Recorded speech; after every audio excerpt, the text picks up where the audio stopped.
ब्रह्मवादिनी गार्गी। देवी गार्गी का नाम वैदिक नारियों में बड़े सम्मान के साथ लिया जाता है।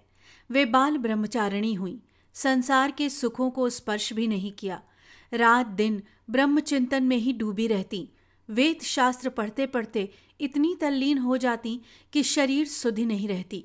यह बाल ब्रह्मचारिणी वाचक्नवी गार्गी और ब्रह्मवादिनी गार्गी के नाम से विद्वानों में प्रसिद्ध हुईं।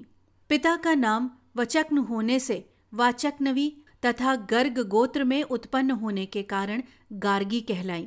एक बार राजा जनक ने श्रोत्रिय ब्रह्मनिष्ठों, संतों, महात्माओं और विद्वानों की सभा आमंत्रित की और घोषणा की कि जो सर्वश्रेष्ठ ब्रह्मनिष्ठ होगा उसे 1000 गायें जिनके सींग स्वर्ण मंडित होंगे दान में दी जाएंगी। दूर दूर से विद्वान आए, गार्गी भी पहुंची, परंतु ईश्वर ध्यान में मग्न रहीं।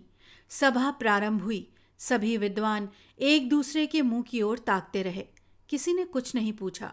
तब याज्ञवल्क्य ने अपने शिष्य सोमश्रवा से संपूर्ण गायों को हाँक ले जाने को कहा। उपस्थित विद्वान तिलमिला उठे कि क्या आप अपने को सर्वश्रेष्ठ मानते हैं? याज्ञवल्क्य ने सभी को नमस्कार करते हुए ब्रह्मनिष्ठ शब्द से संबोधित किया और कहा, मेरे आश्रम में पढ़ने वाले छात्रों को दूध की आवश्यकता है, इसलिए गाय हाँकने को कहा है। विद्वानों ने उनसे प्रश्नों की बौछार की। याज्ञवल्क्य जी ने सभी को शांति से उत्तर दिया। जब सभी विद्वान थक गए तो गार्गी का ध्यान उत्थित हुआ और उन्होंने कहा, ब्राह्मणों, मैं 2 प्रश्न पूछूंगी। यदि इनका उत्तर सटीक मिल गया तो याज्ञवल्क्य को संसार में कोई नहीं जीत सकता।